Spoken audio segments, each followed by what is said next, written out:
wanna lay it at your feet. 'Cause girl, I was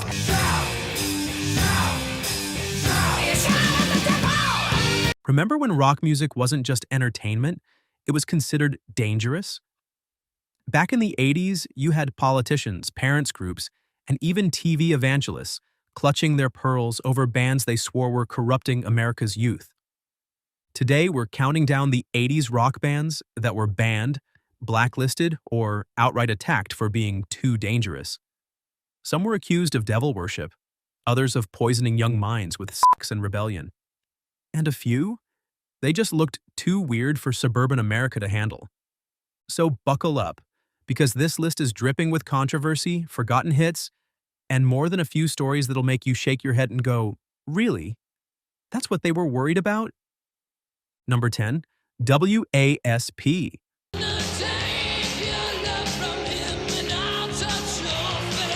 Ah yes, W.A.S.P., the band that put more parents into therapy than most horror movies. Known for blood capsules, buzzsaw codpieces, and songs like Animal, Fake Shane Like a Beast, and they weren't exactly subtle. The PMRC, the infamous Parents Music Resource Center, put them right on the Filthy 15 list in 1985.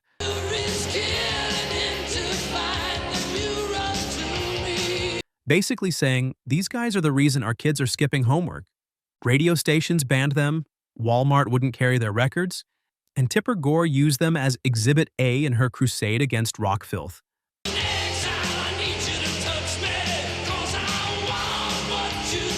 Ironically, that controversy probably sold them more albums. Do you remember the first time you heard a band your parents didn't approve of? Did it make you want to listen to them even more? Number 9, Twisted Sister.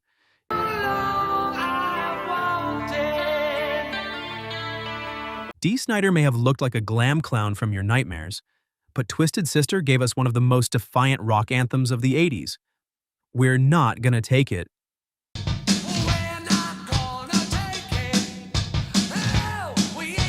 Problem? Washington didn't take it either. That song's music video, featuring kids rebelling against a cartoonishly strict dad, was accused of promoting violence and disrespect for authority. Here's the kicker. Dee Snider actually marched himself into the U.S. Senate to testify against the PMRC.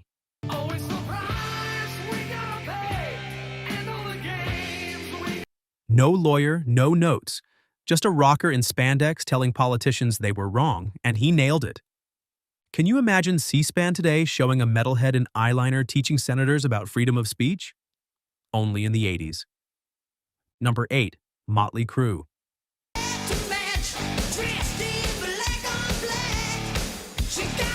If rock was supposed to be dangerous, Motley Crüe took that as a challenge. From exploding pyrotechnics to backstage chaos, they were banned in more venues than you can count. Their 1983 album Shout at the Devil stirred up satanic panic hysteria.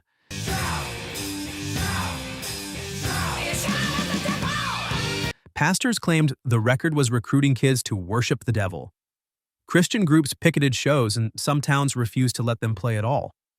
Never mind the fact that the Crüe mostly worshipped Jack Daniels. But let's be honest, girls, girls, girls, and Doctor.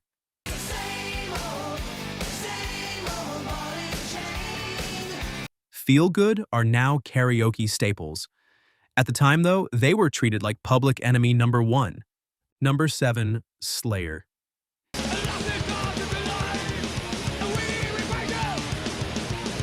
Now, if Motley Crüe scared the church ladies, Slayer downright haunted them. Songs like Hell Awaits and Angel of Death got them accused of promoting Satanism, murder, and, you guessed it, Nazism. Some European countries actually banned their albums outright.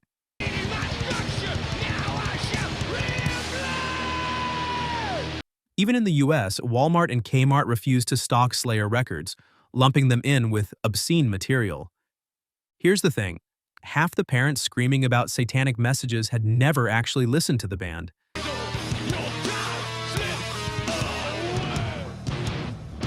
They just saw the logo, the pentagrams, and freaked out. Reflective hook. Did your parents ever throw out your tapes or records because of the cover art? A lot of teens in the 80s lost their music collections to that kind of paranoia. Number 6, Judas Priest.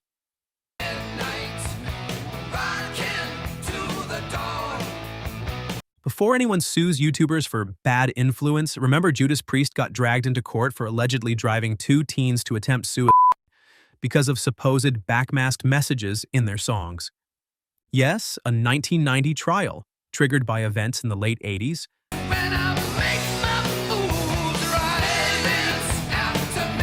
accused the band of hiding subliminal commands in tracks like Better by You, Better Than Me. It's better by you, better than me. Prosecutors claimed the words "do it" were hidden backwards on the record. The band had to sit through courtroom testimony about tape machines being played backwards.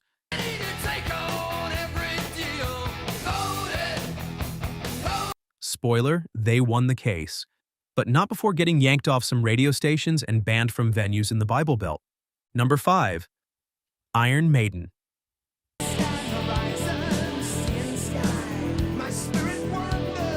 Few things scared 80s parents more than Eddie, Iron Maiden's zombie mascot, grinning from album covers.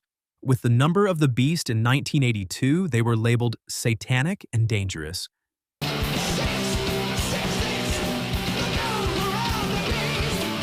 The result? Burned records in church parking lots, bans in certain towns, parents demanding stores pull their albums. Ironically, Bruce Dickinson, the lead singer,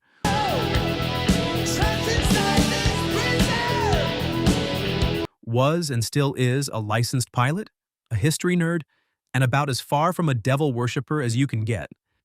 But hey, never let facts get in the way of a good moral panic. Number 4. Ozzy Osbourne.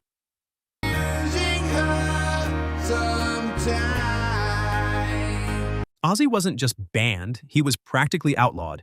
Between biting the head off a bat on stage and the infamous lawsuit claiming suicide solution caused a teenager's death, he was public enemy number 1.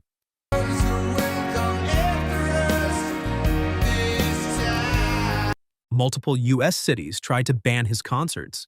San Antonio, Texas actually did after he drunkenly urinated on the Alamo. They lifted the ban 10 years later after a very public apology.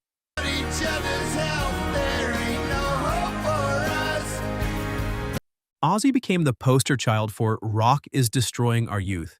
Yet today he's a cuddly reality TV star who can't work the remote. Go figure.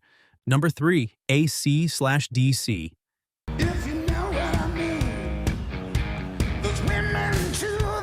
Yes, even AC/DC, the band that basically invented stadium rock anthems, weren't safe. Their 1980 record Highway to Hell sparked outrage from parents convinced their kids were on a one-way trip to eternal damnation. It got worse in the mid-80s when AC/DC was linked, wrongly,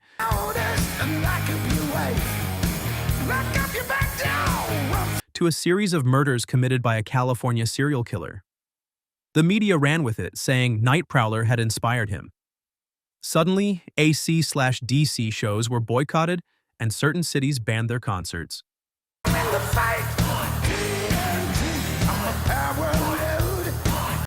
Of course, decades later, You Shook Me All Night Long is practically a wedding song.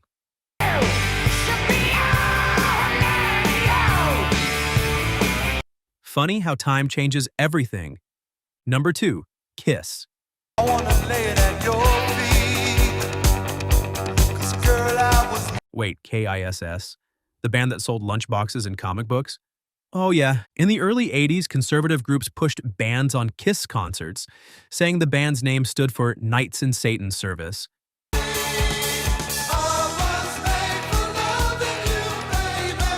Total nonsense, but it stuck. Add in fire-breathing, blood-spitting, and lyrics about rock and roll excess, and you had parents fainting in PTA meetings.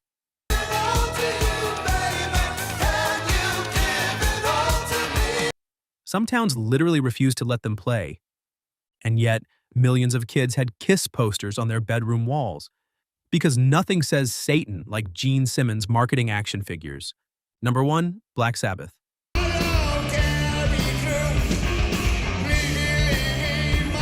Finally, we can't ignore the granddaddies of heavy metal panic. Black Sabbath. By the 80s, even though Ozzy had left, Sabbath's name alone was enough to spark bans. Their dark lyrics and imagery were blamed for everything from violence to witchcraft.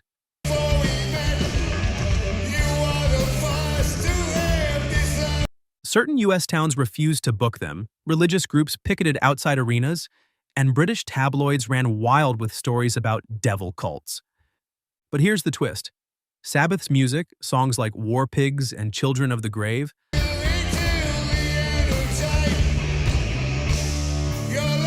wasn't glorifying evil. It was social commentary about war, politics, and humanity. But try telling that to parents who only saw upside-down crosses. Drop your stories in the comments. I'll bet we'll get some great ones. And if you enjoyed this trip down memory lane, hit that like button, subscribe for more rock and roll history, and share this video with that one friend who swears the 80s were the best decade ever.